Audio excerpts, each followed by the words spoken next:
నమస్తే. ప్రాణం అంటే ఏమిటి? అసలు ఈ ప్రాణం ఎక్కడ పుడుతుంది? ఈ ప్రాణం ఎక్కడి నుంచొచ్చింది? మనం ఏమనుకుంటామంటే, ఈ ప్రాణం అనేది బయట నుంచి వస్తుంది అని అనుకుంటున్నాం.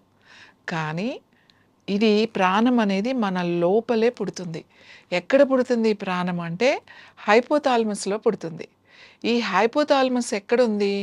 మన లోపల మధ్యలో మిడిల్ ఆఫ్ ద బ్రెయిన్‌లో ఈ హైపోథాలమస్ ఉంటుంది. దీనికి దగ్గరలోనే పీనియల్ గ్లాండ్ కూడా ఉంటుంది. ఈ హైపోథాలమస్‌కి, ఈ పీనియల్ గ్లాండ్‌కి వీటన్నిటికి కూడా ఒక కనెక్షన్ ఉంటుంది. ఈ ప్రాణము ఎలా పుడుతుంది అంటే శ్వాస ద్వారానే. అలాగే శ్వాస రూపంలోనే ఈ ప్రాణం పుడుతుంది. ఈ హైపోథాలమస్‌లో మనకి ప్రాణం ఎక్కడ అంటే హైపోథాలమస్‌లోనే పుడుతుంది అని చెప్పొచ్చు. ఈ హైపోథాలమస్‌లో మన బ్రెయిన్‌లో మధ్యలో ఉంటుంది.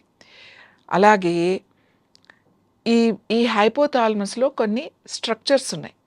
ఏమిటి అంటే హైపోథాలమస్‌లో అలాగే హైపోథాలమస్‌కి పీనియల్ గ్లాండ్‌కి కనెక్షన్ ఉంటుంది.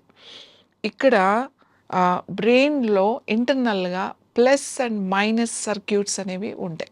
ఈ హైపోథాలమస్‌లో చాలా ముఖ్యమైన స్ట్రక్చర్స్ ఉన్నాయి. That is the centre of the brain అని చెప్తామన్నమాట. కరెక్ట్‌గా బ్రెయిన్ సెంటర్‌లో ఉంటుందన్నమాట. ఈ మన సెంటర్ ఆఫ్ ద బ్రెయిన్ ఈ భూమధ్యలో ఉంటుందన్నమాట. అక్కడ ఈ ప్రాణం అనేది పుడుతుంది. ఎలా అంటే శ్వాస రూపంలోనే పుడుతుంది. ఎలా చెప్పాలి అంటే ఆత్మనః ప్రాణో ధ్యాయతే అని చెప్తాం.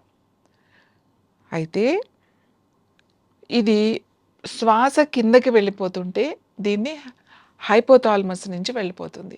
శ్వాస పైకొస్తుంది అనంటే పీనియల్ గ్లాండ్. శ్వాస కిందకి వెళ్ళేదంతా కూడా హైపోథాలమస్ వలన.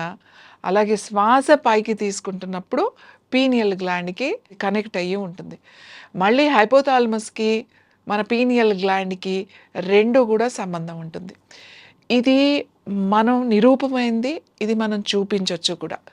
మన శ్వాస ఎక్కడెళ్తుంది? మనకు ఆత్మ ఉందా? ఆత్మ ఉంటే ఎక్కడుంటుంది? అసలు ప్రాణం ఎక్కడ పడుతుంది? అదంతా ఒట్టిది. అదంతా లేదు. ఇది ఎనాటమీ. యోగిక్ ఎనాటమీ అని అంటాం. ఈ యోగిక్ ఎనాటమీ ఇప్పుడు చెప్పే ఎనాటమీ అంటే ఇప్పుడు ఎవరైతే ఎనాటమీ చదువుకుంటున్నారో ముఖ్యంగా డాక్టర్స్ వాళ్ళకి ఖచ్చితంగా ఇది అర్థమవుతుంది. ఈ హైపోథాలమస్‌కి, ఈ పీనియల్ గ్లాండ్‌కి మధ్యలోనే దాని వెనక ఒక చిన్న హోల్ ఉంటుందన్నమాట. అది ఎక్కడ అంటే థర్డ్ వెంట్రికల్ అంటాం. ఆ థర్డ్ వెంట్రికల్ చిన్నది, చాలా చిన్నది ఉంటుందన్నమాట. కనబడుతూ ఉంటుంది. అంటే మనం అది జాగ్రత్తగా చూసినప్పుడు మాత్రమే కనబడుతుంది. ఇక్కడ దీన్ని సిలీవియస్ డక్ట్ అని అంటారన్నమాట. దీన్ని సిలీవియస్ డక్ట్ అని అంటారు. ఈ సిలీవియస్ డక్ట్‌ని ఈ చిన్న హోల్ ఉంటుందన్నమాట. దీన్నే బ్రహ్మరంధ్రము అని అంటారు. మధ్యలో ఉంటుందన్నమాట అది. మనం ఎంతసేపు ఇలా అన్నప్పుడు ఇక్కడ, ఇలా అన్నప్పుడు ఇక్కడ ఈ స్కిన్ మీదే చూస్తాం కానీ మనము లోపల అబ్జర్వ్ చేయాలి. ఈ లోపల ఉన్నప్పుడు బ్రహ్మరంధ్రం ఎక్కడుంది? ఇక్కడ లోపల ఉంది. ఈ థర్డ్ వెంట్రికల్ దగ్గర ఒక చిన్నది ఒక డక్ట్‌ని సిలీవియస్ డక్ట్ అంటారు. దీన్ని బ్రహ్మరంధ్రం అని అంటారు. ఈ సిలీవియస్ డక్ట్స్ నుంచి అంటే ఈ బ్రహ్మరంధ్రం నుంచి మన వెన్నెముక ద్వారా కిందకి వస్తుంది. మళ్ళీ కింద నుంచి పైకి మెడుల్లా అబ్లాంగేటా, మళ్ళీ ఫోర్త్ వెంట్రికల్‌కి, అక్కడి నుంచి థర్డ్ వెంట్రికల్‌కి అలా పైకి వెళ్తూ ఉంటుందన్నమాట. ఇది చాలా సూక్ష్మంగా జరుగుతూ ఉంటుంది. మనం ప్రాణాయామం చేస్తున్నప్పుడు మన శ్వాస మీద పెట్టి ప్రాణాయామం చేస్తున్నప్పుడు ప్రాణం కిందకి ఏదైతే ఉందో పైకి తీసుకువెళ్ళేది ప్రాణం, అలాగే కిందకి తీసుకువచ్చేది అపానం అని చెప్తున్నాం. ఈ 2 కూడా మనం మదనం చేసినప్పుడు ఇది లోపల ఇలా జరుగుతూ ఉంటుందన్నమాట. పీనియల్ గ్లాండ్ చాలా చిన్నది. ఒక ధాన్యం గింజంతే ఉంటుంది. కానీ దానికి ముందు జన్మ, అలాగే జరగబోయేది అన్నీ తెలుసు దానికి. అంత శక్తివంతమైనది. మనము నిద్రపోవాలన్నా మనకి మెలటోనిన్ రిలీజ్ చేయాలి. ఇక్కడ పిట్యూటరీ గ్లాండ్, ఆ మధ్యలో ఉన్న పిట్యూటరీ గ్లాండ్ మెలటోనిన్ రిలీజ్ చేస్తేనే మనం నిద్రపోతాం. ఇది ప్రకృతి సహజంగా ఈ గ్లాండ్స్ అన్నీ కూడా మనకి పనిచేస్తూ ఉంటాయి. మన శ్వాస ద్వారానే మనం ఈ గ్లాండ్స్‌ని మనం యాక్టివేట్ చేసుకోగలుగుతాం.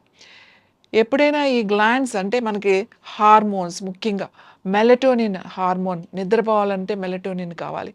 సెరటోనిన్ కావాలి మనకి. డోపోమిన్ కావాలి. అలాగే థైరాక్సిన్, థైరామిన్ కావాలి. ఇన్సులిన్ కావాలి. ఇవన్నీ ఉంటేనే మన లోపల ఉన్న ఆర్గాన్స్ అన్నీ కూడా అంటే ఈ సీక్రియేషన్స్, ఈ హార్మోన్స్ అనేవి ఒక లోపల తయారయ్యే కెమికల్. మనకి థైరాయిడ్ ఉంది అని చెప్పేసి థైరామిన్ వేసుకుంటున్నాం. డయాబెటిస్ ఉందని చెప్పి ఇన్సులిన్ తీసుకుంటున్నాం. నిద్ర పట్టట్లేదు అని చెప్పి మెలటోనిన్ తీసుకుంటున్నాం. మనసు బాలేదు అని చెప్పేసేసి మనం ఇవి రిలీజ్ చేయాల్సిన కెమికల్స్ అన్నీ ఆర్టిఫిషియల్ కెమికల్స్ బయట నుంచి ఇస్తున్నాం. ఎప్పుడైతే ఈ ఆర్టిఫిషియల్ బయట నుంచి ఇస్తున్నామో బాడీ ఇది బయట నుంచి వచ్చింది కాబట్టి ఇది వేరేది, ఇది ఫారిన్ బాడీ అని చెప్పేసి బయట నుంచి వచ్చింది అనేది యాక్సెప్ట్ చేయదు. అది యాక్సెప్ట్ చెయ్యక ఇది అర్థం బయట నుంచి ఇంకొకటి ఎందుకొచ్చిందో దీనికి అర్థం కాక ఈ 2 మదనం చేసి అది అడ్జస్ట్ అవ్వడానికి చాలా కాలం పడుతుంది మనకి. ఎప్పుడైతే బయట నుంచి మనకి హార్మోన్స్ మనం తీసుకోవడం మొదలుపెట్టామో అప్పుడు ఏమవుతుంది అనంటే ఇప్పుడు ఒకళ్ళ పని వేరే వాళ్ళొచ్చి మన పని రోజు వచ్చి చేసేస్తున్నారనుకుందాం మన దగ్గరకొచ్చి. కొన్ని రోజుల తర్వాత వాళ్ళు చేస్తారని చెప్పేసి మనం చెయ్యం.